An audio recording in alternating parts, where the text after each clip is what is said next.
여러분 안녕하십니까. 오늘이 토요일 날이죠. 2026년 8월 15일 오후 7시 56분을 가리키고 있습니다. 이 전번 시간에 내가 이 마이크를 데스크 마이크를 한다 그랬잖아요. 근데 예전에 그거를 DJI 마이크도 앞으로 사용을 합니다. 이제 이것저것 여러 가지를 이제 번갈아 가면서 사용을 하는데, 여기다 이 옷에다 부착시키는 DJI 마이크는 그거는 무선이면서 무지향성 마이크입니다. 무지향성이라는 거는 방향과는 관계없이, 예, 전부 모든 방향에서 오는 소리를 이제 빨아들이는 마이크고, 이거는 지향성 마이크입니다. 이 지향성 마이크는 정면에서 오는 소리만을 받아들입니다. 그래서 이게 마이크가 지금 내 입을 향하고 있잖아요. 그 마이크를 이렇게 벗어나가지고 얘기를 하면 잘 들어가질 않아요. 이렇게 벗어나가지고 얘기를 하면 들어가질 않는단 말이죠. 한 시간은 정면 위주로 소리를 빨아들이는 마이크가 지향성 마이크다, 그죠? 그래서 이거를 이제 데스크 마이크라고 했는데, 다른 말로 이제 구준액 마이크라고 하기도 합니다. 이 구준액 마이크는 다 지향성 마이크예요. 그렇습니다. 그래서 이것도 이제 사용을 하고, 또 예전에 내가 쓰던 DJI 무선 마이크도 이제 사용을 하고 이제 번갈아 가면서 사용을 하는 거죠. 근데 이거는, 전번 시간에도 내가 얘기를 했지만 이거는 오래전서부터 내가 사용하던 마이크입니다.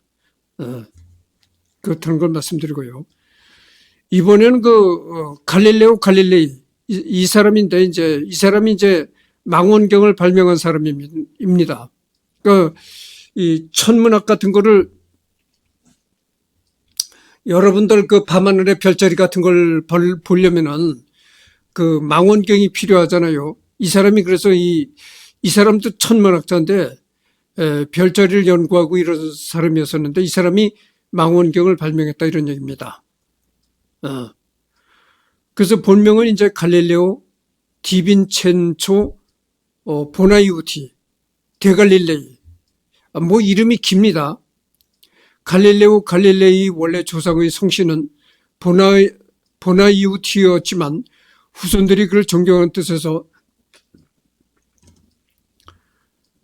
갈릴레오 갈릴레이 원래 조상의 성씨는 보나이우티였지만 후손들이 그를 존경하는 뜻에서 그 이름인 갈릴레이로 성씨를 바꾸게 된다. 당시 이탈리아에서는 이름을 성씨랑 비슷하게 지어서 이름만 들어도 대충 성씨를 유추할 수 있는 집안이 있었는데, 갈릴레오 갈릴레이가 바로 그런 경우이다. 출생은 이제 1564년 2월 15일 피렌체 공화국 피사시에서 태어났다. 여기가 현재가 어디냐면은, 현재는 이태리 토스카나주 피사시라는 겁니다. 사망은 이제 1642년 1월 8일 77세로 사망했다. 토스카나 대공국 아르체피니, 여기가 현재는 이탈리아 토스카나 주 피렌체 시 아르체트리라는 곳이죠. 이태리 하여튼 피사라고 하니까, 여러분들 피사라고 하니까 피사에 뭐가 생각납니까? 피사의 사탑이 생각나잖아요. 이렇게. 그 다음에 이제 국적은 토스카나 대공국.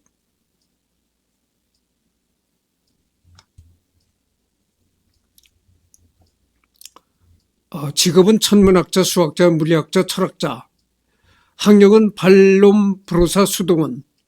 그 다음에 피사대학교 의학을 전공했었는데 중퇴했다고 나옵니다. 종교는 로마 카톨릭. 서명은 이렇게 하고, 가족은 아버지 빈첸초 갈릴레이, 어머니 줄리아 아마나티, 남동생 미켈란젤로 갈릴레이, 딸 비르지니아 간바, 딸 리비아 간바, 아들 빈첸초 갈릴레이, 이렇게 되어 있습니다. 개요, 이탈리아의 철학자, 물리학자, 천문학자. 새로운 관측 도구인 망원경을 이용해 갈릴레이 위성을 비롯한 주요 초기 관측 천문학적 발견들을 이루고 이들을 근거 삼아 코페르니쿠스의 지동설을 옹호하였으며 실험과 수학을 결합한 근대적인 과학적 방법으로 물체의 운동을 연구하여 근대 역학의 탄생에 중대한 기여를 하였다. 16, 17세기 과학혁명의 핵심 인물 중 한 명으로 평가된다. 전번 시간에 내가 그 코페르니쿠스에 관해서 얘기를 했잖아요. 이 사람이 이 갈릴레오가 이 코페르니쿠스의 지동설을 상당히 아주 추종하던 사람이었었다. 이런 얘기입니다. 코페르니쿠스를 추종하던 추종자였다. 이런 얘기죠. 이름의 표기법. 한국에서 과거에는 그를 갈릴레오로 표기하는 경우가 많았지만 근래에는 영어의 역량 때문에 성신 갈릴레이로 표기하는 경우가 많아졌다. 갈릴레오의 이름을 포함한 많은 이탈리아식 이름은 오가 남자 이름이 있고 아이가 성씨인 조합이 많다. 간단한 예를 들자면 하여튼 이태리 이럴 때 있으니까 이런 이름은 단수형이고 성은 복수형인 경우가 많기 때문이다. 갈릴레오가 이름이고 갈릴레이는 성씨다. 유럽에서는 일반적으로 개인적인 호칭이 아닌 공식적인 호칭에서는 성을 지칭하는 경우가 많으므로 갈릴레이가 옳은 것처럼 보인다. 그렇지. 흔히 서양 사람들을 부를 때 이름보다는 흔히 성을 많이 부릅니다.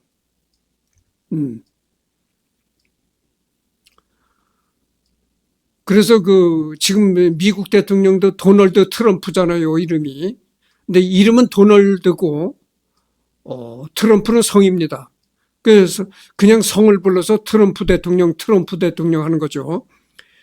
그러니까 우리식으로 얘기를 하자면 김 대통령, 박 대통령, 이 대통령 이런 식이 되는 겁니다. 그런데 이탈리아에서 성씨가 아닌 이름으로 표기하는 것은 존경의 의미를 담는다. 예컨대 유명한 예술가인 미켈란젤로 부오나로티는 일반적으로 미켈란젤로라고 부르지만 부오나로티라고 부르지는 않으며 라파엘로라는 이름으로 많이 불리는 예술가 라파엘로 산치오도 마찬가지다. 이 때문에 이탈리아에서는 갈릴레오라고 부르며 한때는 일본과 대한민국에서도 갈릴레오라고 표기했다. 그러나 영어권에서는 갈릴레이라고 해서 성으로 표기하는 경우가 많다 보니 근래에는 한국에서도 갈릴레이라고 성으로 표기하는 경우가 많아졌다. 그래도 성씨와 이름이 비슷하다 보니 갈릴레오라고 부르든 갈릴레이라고 부르든 잘 알아들을 수 있는 경우가 많다. 그렇죠? 이렇게 성씨와 이름이 비슷하다 보니까 굳이 이름을 불러도 통하고 성씨를 불러도 통한다 이런 얘기죠. 생애 갈릴레오 갈릴레이는 몰락 귀족 가문 출신으로 1564년 2월 15일 피사에서 태어났다. 이 피사에 사탑이 있다고 그러잖아요. 이 피사의 사탑이 이제 기울었다고 하잖아요. 그의 아버지 빈센조 갈릴레이는 뛰어난 류트 작곡가이자 음악이론가 또한 의류 교역업자이기도 했는데 호전적인 기질을 가진 사람으로 종종 지적 권위에 대한 불신을 강하게 표현했다. 이런 성격은 아들 갈릴레오에게 여러모로 영향을 끼쳤다고 한다. 갈릴레오의 집안은 귀족 집안이었지만 그가 태어났던 때는 가세가 기울고 생활이 극히 어려운 형편이었다. 갈릴레오는 10살 때 가족과 함께 피렌체로 이사했고 베네딕토의 수도원에서 3년 동안 생활했다. 그는 수도자가 되기를 원했지만 아버지는 집안의 재정난을 극복하기 위해 갈릴레오가 보수가 많은 직업인 의사가 되기를 원했고 의학 공부를 시키기 위해 피사 대학으로 보냈다. 여기서 갈릴레오는 의학보다 수학에 흥미를 끼고 본격적으로 수학자의 길을 걷기 시작했다.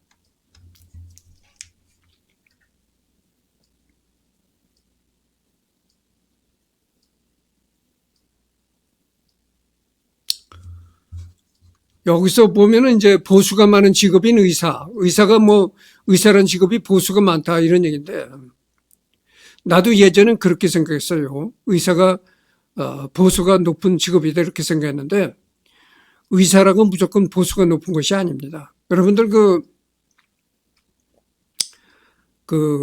경력난에 허덕이는 그런 중소병원에 취업하면요. 그렇게 많이 받질 못해요. 뭐 한 달에 한 200~300만 원 받는 의사도 있다래요. 근데 보수가 많은 의사는 어떤 의사냐면은 이 심장외과, 심장 수술하는 의사, 뭐 그런 의사들이 보수가 많습니다. 그러니까 그런 의사들은 보수가 높은 반면에 또 개인적인 시간이 없어요. 항시 1년 365일 항상 대기하고 있어야 되는 의사야. 그러니까 뭐 집이라고 해도 병원과 집을 한 5분 정도의 거리. 그런 데서 항시 있다가 밤중이라도 급한 심장 환자가 왔다 하면 뛰어나가는. 그러니까 뭐 자기 개인적인 뭐 취미 생활이라든가 이런 거는 못하죠. 그 대신 돈은 많이 번다 이거죠. 그런데 방금 전에도 내가 얘기를 했지만 아주 경력난이 어려운 중소병원 이런 데 의사로 가면은 뭐 500만 원도 못 받는 그런 의사들도 많다래요. 그리고 뭐 하여튼 그렇잖아요, 여러분들. 아니 병원이 경영이 어려운데 전문직이라고 무조건 많이 줄 수는 없는 거잖아요. 그렇잖아요. 무턱대고 많이 줄 수는 없는 거다 이 말이죠. 그러니까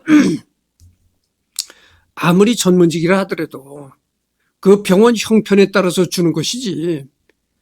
아니 전문직이라고 빚을 내서 줄 수는 없는 거 아니겠습니까? 그러니까 그리고 요즘에 또 의사가 너무나 배출되는 그런 의사 숫자가 많아요. 물론 저 지방이나 농어촌에는 아직도 전부 다 가기를 꺼려 하니까 병원도 제대로 된 병원도 없고 그러니까 뭐 그런 데는 의사가 없는데 이 도시에는 이 수도권에는 의사가 그냥 넘쳐나는 겁니다. 그러니까 뭐 한 해에 전국 각지에서 쏟아지는 의대에서 쏟아지는 의대 대학원 이런 데서 나오는 인원만 해도 엄청난 인원이 나오고 그 수많은 의사들이 다 뭐랍니까?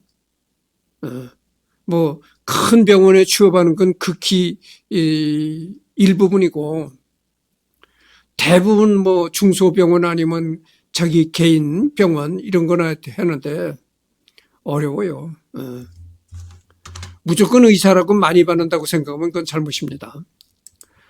하지만 갈릴레오는 경제적 궁핍으로 인해 4학년 때 대학을 그만둘 수밖에 없었다. 그는 1585년 피렌체로 돌아가 개인적으로 연구를 계속하면서 학생들에게 수학을 가르쳐 생활비를 벌어야만 했다.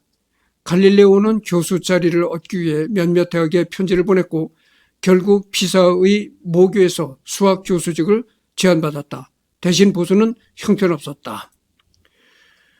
당시 의학 교수는 1년에 2,000 스쿠디를 받았지만 갈릴레오는 60 스쿠디에 불과했다. 이는 당시 대학에서 수학의 지위가 낮았기 때문이었다. 피사 대학에서의 교수 계약직이 끝나자 갈릴레오는 다시 심한 재정 곤란에 빠졌다. 1591년 그의 아버지가 세상을 떠나면서 장남인 그에게는 가족들을 부양할 경제적 책임이 주어졌다. 여동생들이 결혼해 출가하자 갈릴레오는 자신이 몇 년 동안 모아둔 월급을 탈탈 털어서 혼수를 준비해 줘야 했다. 1592년 갈릴레오는 파도바 대학교의 수학 교수가 되었다. 그는 여기서 18년 동안 재직하며 기하학, 천문학, 군사기술 등을 가르치며 자신의 연구를 계속했다. 그러나 부양할 가족들이 갈수록 늘어났기 때문에 그의 경제적 궁핍은 해결되지 않았다. 그는 추가 수입을 얻기 위해서 유럽 전역의 귀족 자제들을 가르쳤고 개인 지도를 해주기도 했는데 그 중에는 피렌체의 지도자 페르디난도 1세 대 메디치 대공의 아들인 코시모 대 메디치도 있었다. 1609년 갈릴레오는 당시 막 개발되었던 망원경을 접하게 되었다. 그는 곧바로 망원경의 개량에 착수했고 자신이 개발한 망원경을 가지고 1609년 후반부터 1610년 초에 걸쳐 밤하늘을 관찰하면서 인류 최초로 목성의 위성들을 발견했다. 또 태양의 흑점을 관찰한다. 이 사람이 그러니까 이 갈릴레오 갈릴레이가 자신이 그 발명한 그 망원경으로 그 목성과 그 위성들을 이 사람이 발견했다는 거죠. 그러니까 이 사람 전에는 갈릴레오 전에는 목성이란 존재를 알지를 못했다는 얘기입니다.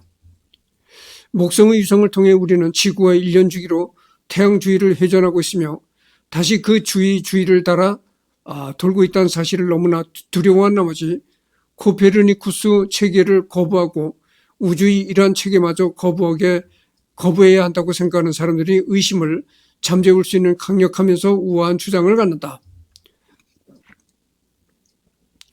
그리고 이제 우리 눈앞에는 지구 주위를 도는 달처럼 목성의 주위를 배회하는, 그리고 그들 모두 12년의 공간을 태양 주위로 대회전하는 궤적을 밟는 4개의 별이 펼쳐 있다는 것을 인식해야 한다.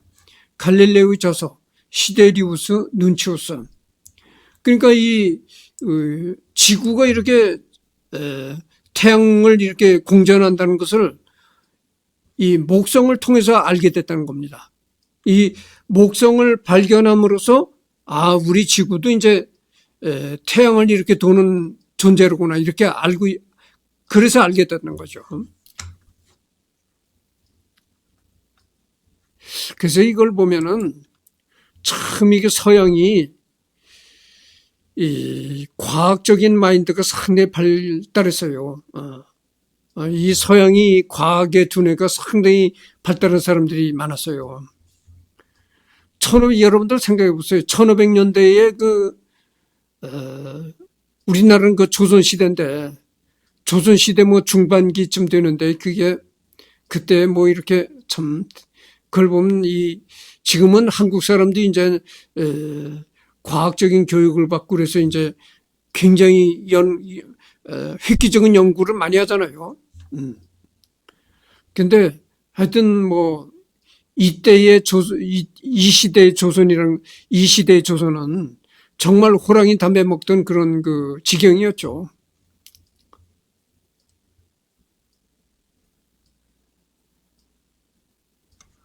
이 발견은 모든 천체는 지구를 중심으로 회전한다는 기존 관념을 깨부셨다. 갈릴레오는 목성의 위성과 그 밖의 발견들을 책으로 정리했다. 이 책은 쉽게 구성되었고 라틴어로 쓰였기 때문에 대중들에게 인기를 얻었고 무려 550쇄까지 인쇄되었다. 갈릴레오는 이 책을 피렌체의 명문가인 메디치 가문의 수장이자 토스카나 대공국의 제4대 대공인 코시모 2세 대 메디치에게 헌정했는데, 그 과정에서 그는 목성의 4개의 위성을 메디치 가문의 전해오는 상징과 결합시켜 메디치 성이라고 명명했다. 아예 이 4위성에 코시모 2세 대 메디치와 그 남동생들의 이름을 붙여주기까지 한다. 당시 쇄속 군주였던 코시모 2세의 아버지 코시모 1세는 제우스에 비유되었으며 그의 아들은 4명이었다. 이는 토스카나의 메디치 궁정의 막강한 후원을 얻기 위한 계산적인 행동이었다. 당시 이탈리아 학계에서는 신학, 철학, 수학으로 나눠지는 일종의 위계 질서가 있었다. 이 중 수학자는 카스트 수준의 하위층으로, 단적으로 말해서 수학 교수는 다른 교수들과 분급이 8배까지 차이가 났다.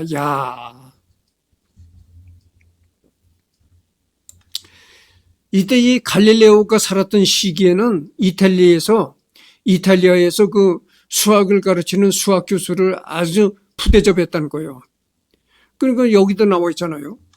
다른 학문을 가르치는 교수와 수학을 가르치는 교수는 이 분급 차이가 8배나 차이가 났다 이거죠. 그러니까 이 수학을 가르치는 교수를 얼마나 천시했는가를 알 수가 있는 거죠. 갈릴레오는 수학 교수였고, 이 때문에 갈릴레오가 발표하는 천문학 주장들은 다른 학자들에게 무시당하기 일쑤였다고 한다. 더욱이 천문학은 신학, 철학과 깊은 관계가 있다고 생각해서 오직 신학자나 철학자만이 다룰 수 있는 학문이라는 고정관념까지 있었다. 이 때문에 갈릴레오는 메디치 가문이 후원을 얻으려고 했고 결국 토스카나 대공의 수학자 겸 철학자가 되었다. 메디치 가문의 수석 수학자이자 철학자라는 새로운 지위를 얻게 되면서 드디어 갈릴레오는 진절이 나는 대학 체제에서 벗어나 엄청난 수입과 사회적 지위를 손에 쥐게 되었다. 참고로 그때 갈릴레오의 연봉은 토스카나 대공국에서 10손가락 안에 드는 것이었다. 그래서 뭐 어찌어찌해서 하여튼 이 대학에서 수학을 가르치는 이제 교수에서 탈출했다는 거죠. 그래서 그 교수라는 직업을 탈출하고 나서 그때 당시 그때 당시 이태리에서 10손가락 안에 드는 그런 아주 높은 수입을 올리는 사람이 되었다 이런 얘기죠. 그래서 여기서 보면은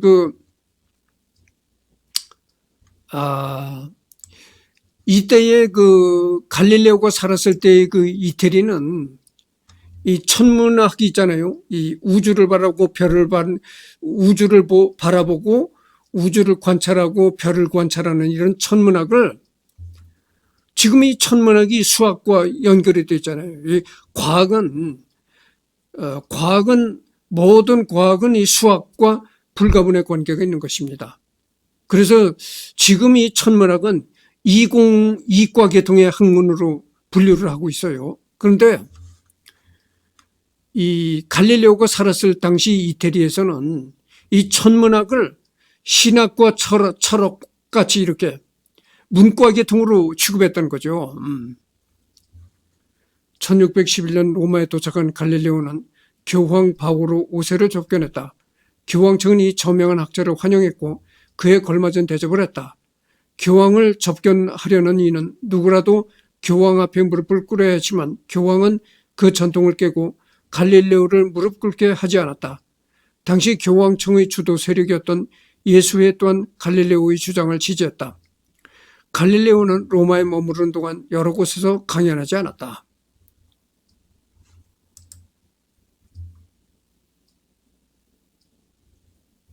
지금 22분을 경과하고 있네요.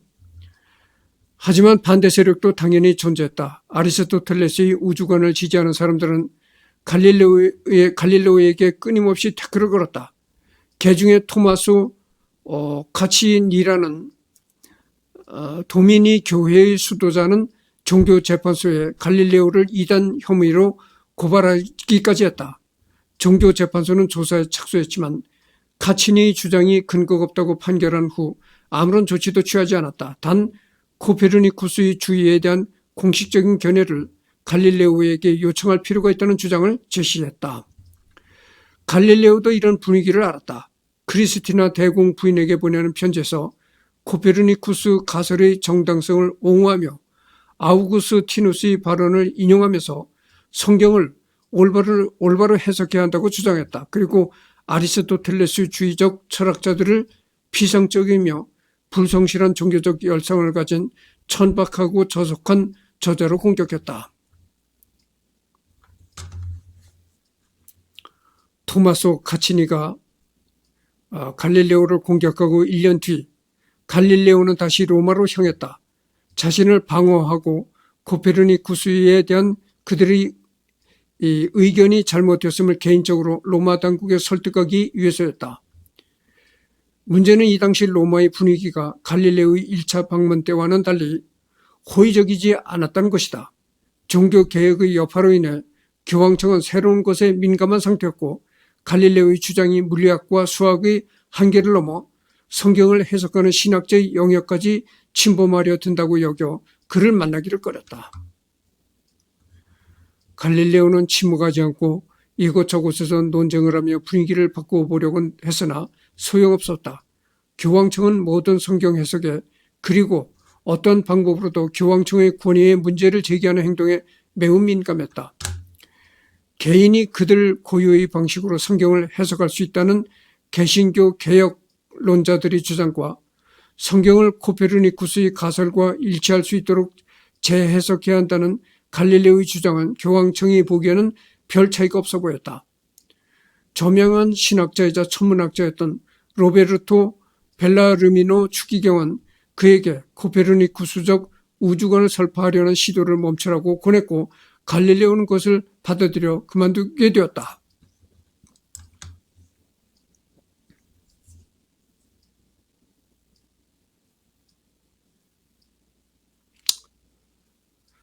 아,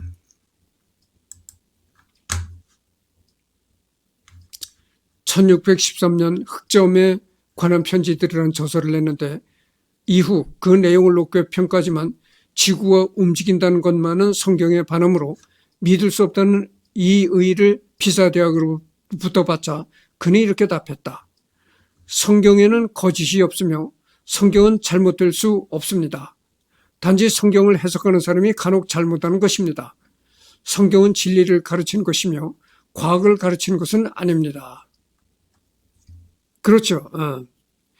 이 말이 갈릴레오가 한 말이 이게 참 아주 적당한 말이죠. 성경은 진리를 가르치는 책이지 과학을 가르치는 책이 아니다 이런 얘기죠. 맞는 얘기죠. 그러나 이 편지 때문에 성직자들이 그를 적으로 여기고 종교재판소에 회부할 꼬투리를 잡기 위해 눈이 벌게졌으며 재판소에서도 편지를 조사했지만 무혐의로 판정했다. 그러고 나서도 흑점에 관한 편지들이 성경에 반한다는 이유로 누군가에 의해 재판소에 고발이 들어갔고 재판소는 1616년 2월 24일 해당 도서에 대해 유죄 판결을 내렸으나 판결문에 피고인과 도서의 이름을 적지 않고 대신 스스로 조심하라는 경고장을 갈릴레오에게 보냈다.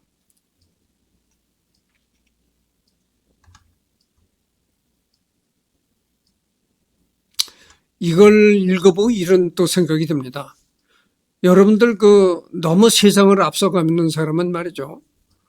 항상 이렇게 따돌림과 핍박을 받는 것입니다. 그러니까 이렇게 남보다 지능이 높다든가, 하여튼 이래가지고 세상을 너무 앞서가잖아요. 그러면, 멸시와 핍박을 받게 되는 겁니다. 그러니까 대다수의 대중들이 이해 못하는 세상이거든. 그러니까 대다수의 대중들이 이해 못하는 세계를 먼저 이렇게 앞서 나가는 사람은 언제나 이렇게 비난과 핍박을 받게 된다 이런 얘기죠. 그래서 선구자, 가곡에도 선구자, 우리나라 가곡에도 이 선구자라는 노래가 있잖아요. 그래서 선구자격인 사람은 항상 참 고난과 핍박이 따른다. 이런 말을 내가 하고 싶습니다. 갈릴레오는 수년 동안 코페르니쿠스의 가설을 공공연히 가르치고 옹호하는 것을 자제했다. 이윽고 1624년 봄 새로운 교황인 우르바노 8세의 즉위 축하식에 참여하기 위해 갈릴레오는 다시 로마로 출발했다. 우르바노 8세는 예전부터 갈릴레오와 절친한 사이였다. 새 교황과 갈릴레오 사이에 어떤 대화가 오고 갔는지 기록은 남아있지 않지만 갈릴레오가 환대를 받은 것은 분명했다. 그는 매달 2개와 그림 그리고 아들 빈첸조를 위한 교회 장려금을 포함한 많은 선물을 교황으로 받고 로마를 떠났다. 천문대화를 저술했으나 6개월 만에 발행을 금지당했고 끝내 1632년 9월 23일 종교재판소에 출두하라는 편지까지 왔다. 그러니까 나중에는 이게 종교재판까지 진행하는 겁니다. 이제 갈릴레오를 이제 불러다가 종교재판까지 이제 하겠다는 얘기죠. 갈릴레오는 베네치아 공화국으로의 망명도 고려했으나 결국 출석을 결심하고 1633년 2월 로마에 도착, 최종 판결을 6월에 받았다. 그는 혐의를 인정하면서 그때껏 연구한 것과 정반대로 지동서를 비난했고 교황청은 그를 완전히 믿지 못해 감금령을 내렸지만 건강이 나쁘고 고령이라는 점을 감안해서 곧 가택연금으로 감형을 받았다. 금고형을 3년을 지냈는데 한 번은 위에서 언급된 토스카나 대공의 저택에서 지내다가 후에 시에나 대주교의 자택에서 손님으로 지내다가 다음엔 피렌체 근처의 아르체트리라는 작은 시골에서 국가 연금을 받으면서 평온하게 연구에 전념하며 살았다. 그러니까 재판이 열리니까 이 갈릴레오 이놈을 갖다가 처단해야 되겠다 이래가지고 재판까지 이제 열렸다는 겁니다. 아니 이놈이 자꾸 이제 코페르니쿠스의 지동설을 주장한다 이거지. 이놈을 갖다 죽여야 되겠다. 재판에서 죽여야 된다. 아니 하늘이 돌아가는 것이 어떻게 땅이 돌아가느냐. 이놈을 갖다 죽여야 된다. 이래가지고 이제 재판이 열렸는데 그러다 보니까 목숨에 상당히 그 위협감을 느끼고 지동설을 비난했다는 거죠. 평소에는 자기가 지동설을 주장했지만 그 재판이 열렸을 때는 자기가 평소에 주장했던 것과는 정반대로 지동설이 잘못된 거다 이렇게 이제 얘기를 했다는 거죠.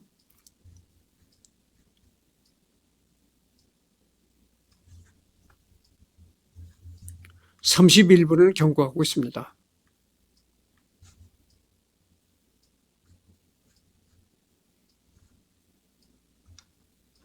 늙은 마귀는 노안으로 실명이 되었는데 1642년 1월 8일 찾아온 두 제자와 이야기를 하던 도중 갑자기 쓰러진다. 이때 제자들은 그가 마지막으로 남길 말이 있지 않나 하여 귀를 기울였지만 아무런 말도 없이 그대로 숨을 거둬서 제자들과 나누던 평범한 대화가 유언이 되어버렸다고 한다. 토스카나 대공은 갈릴레오를 기리기 위해 산타크로체 성당 본당에 묻고 성대한 기념비를 세워주려 했지만 로마 교황청은 갈릴레오를 평범한 시민으로 부속 성당에 묻을 것이니 아무런 할애나 허례나 예식을 갖추지 말고 비석도 세우지 말라고 했다.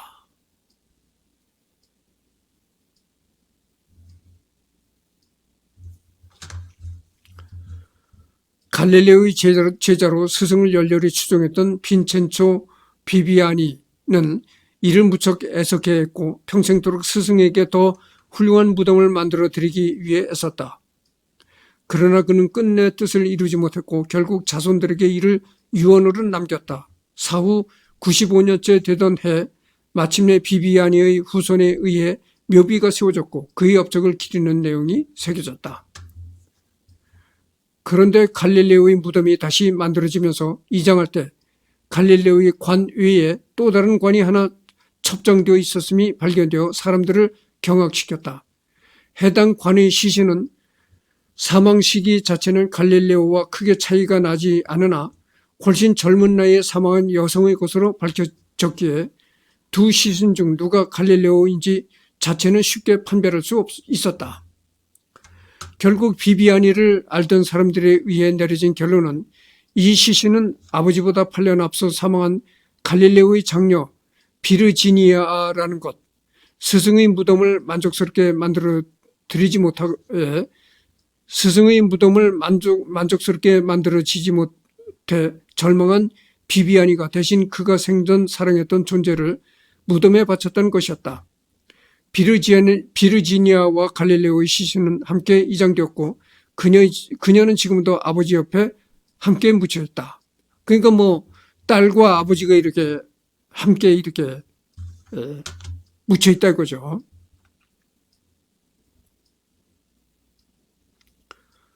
업적, 전통적으로 관측 천문학의 아버지, 근대 물리학의 아버지, 근대 과학의 아버지 등으로 불려왔으며 그 호칭의 무게만큼이나 갈릴레이는 언제나 과학사학자들의 주목, 재평가와 논쟁의 대상이 되었다. 전형적인 르네상스형 인간으로서 그의 업적은 천문학, 역학, 과학, 철학, 공학, 수학에 널리 걸쳐 있다. 과학적 방법, 갈릴레이는 한 명의 과학자를 넘어서 과학의 철학적, 특히 방법론적, 문제에 대한 비교적 뚜렷한 견해를 가지고 있었다. 갈릴레이는 수학과 실험을 자연을 이해하기 위한 핵심 도구로 보았으며 뿐만 아니라 양쪽의 원리를 적절하게 응용하여 역학의 혁신에 탁월한 기여를 하는 데 성공하였다. 갈릴레이의 이런 시각은 다분히 근대적이었을 뿐 아니라 갈릴레이의 새로운 역학은 근대 과학의 한 전형으로 여겨졌다. 전통적으로 많은 사람들이 갈릴레이를 근대 과학의 창시자로 평가한 것은 이 때문이다. 갈릴레이는 자연을 수학적으로 기술할 수 있다는 생각을 뚜렷하게 가지고 있었고, 이는 당시로서는 보편적인 견해가 아니었다. 수학자라는 직업적 맥락에 주목한 어떤 과학사학적 해석에서는 당시의 수학자는 천상이자 논리 학문인 천문학보다 한 수 아래로 취급되었고, 갈릴레이가 이런 경향에 반대하여 천문학의 원리를 재구성하려고 시도했다고 평가한다. 갈릴레이가 이에 대해 남긴 대표적인 발언이 바로 다음 문구다. 철학은 우주라는 거대한 책에 쓰여 있으며 언제고 우리 눈앞에 펼쳐 있다. 하지만 이 책은 우선 그것이 쓰인 언어를 이해하고 문자를 해석해야만 이해될 수 있다. 그것은 수학이라는 언어로 쓰였으며 이 언어는 삼각형, 원 등 기하학적 형상이라는 문자들로 구성된다. 이것이 없다면 인간은 이 책을 한 줄도 이해할 수 없으며 단지 암흑 속의 미궁을 헤매게 될 뿐이다.